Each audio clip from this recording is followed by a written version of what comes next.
May 3rd, 2002, Friday. Quote, "My final descent into loneliness has begun." End quote. I barely got any sleep at all and went to work tired as fuck, and of course the technician was there again and number 10 broke and we had to fix it. I didn't sit down at all at work and I couldn't wait to get home and relax.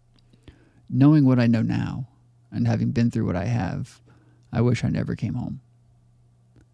I got home and Will called to tell me only Tim was going to Lawrence and Will and Kirk were going to hang out. I was invited to go with them. So I called Marilyn to tell her that we were staying here tonight and to swing by after her softball game. "I have plans," she said. "With who?" I asked. "Will," she said. "Will who?" "Will." Apparently, she thought I was going to Lawrence and she was going to hang with Will. I told her I just talked to Will and all of us were going to hang out. I sensed she didn't want that. I told her I'd stay home if she didn't want me around. She said she'd probably see me later. About 8:15 p.m., I got to Kirk's, and Will, Kirk, and I have fun and hang out, and then we head to Will's. Kirk and I stopped at the gas station, so Will got there a bit before us. When we get there, Marilyn was just arriving and almost running to Will's back door, probably thinking it was just me and not Kirk, too. The first part of the night was fine, the four of us hanging in Will's room. At one point, I was lying on the bed and Kirk left. Then Will left, and then Marilyn went to walk out, and jokingly I say, "Where's everyone going? What, no one loves me?" And she walks out to the pool table and she says jokingly, "I'm leaving Brett in exile." This would come to be not funny, but prophetic. At some unknown point, the whole thing changed. I was on the couch, and Marilyn was on the other, and Will and Kirk were playing pool. Then Will and Kirk go to play guitar in Will's room, and Marilyn follows them in there. Me, left alone on the couch. All I can hear is Kirk playing guitar, and nothing else. Well, not true. They all were talking and laughing at this point. I get up to go pee, and I turn the corner and look down the hall and into Will's room to see Will and Marilyn basically in each other's arms on the bed. I piss and then stand there looking in the mirror. Then Marilyn came in. "Are you okay?" "No." "Want to talk about it?" "No." I walk out and go back to the couch, and I remain silent for almost an hour and a half, crying, off and on, knowing what will come.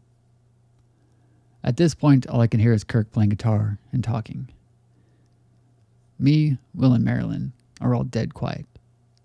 The hostility in the air is choking us. Those three go outside to get some air, and Marilyn comes over to me.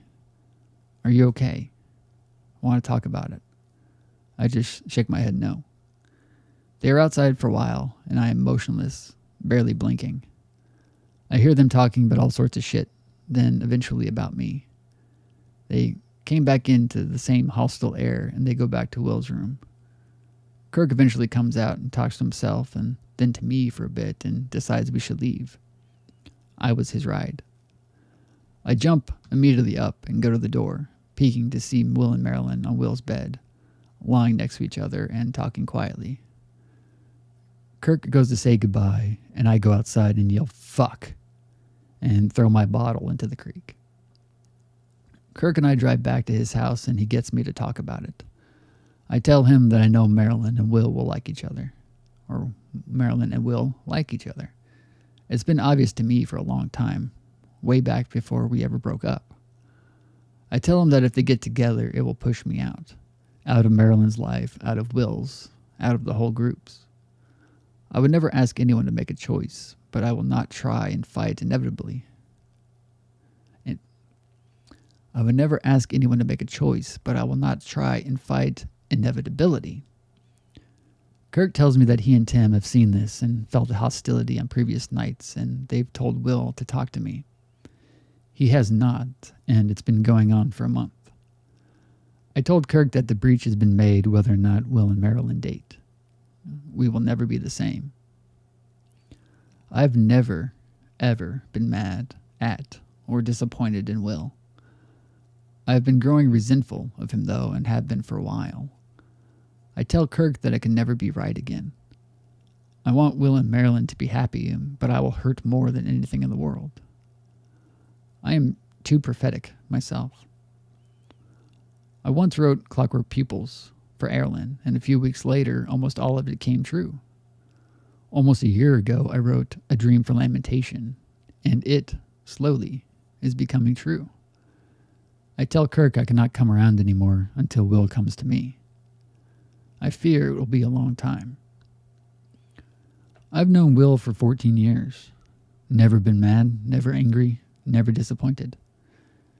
Today the fuse has been set for those 14 years to explode into nothing. Just 14 years.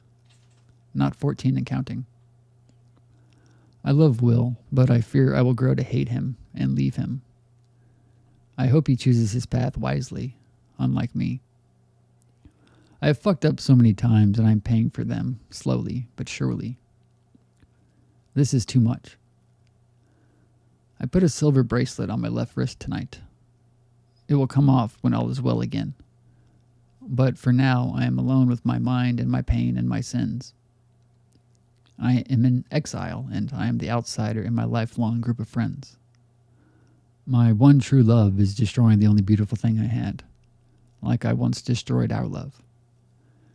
Ironically, I'm writing this with a pen named Tripsy. End quote. You will be back someday, and this awkward kiss that tells of other people's lips will be of service to keeping you away. Dashboard Confessional, song, The Best Deceptions.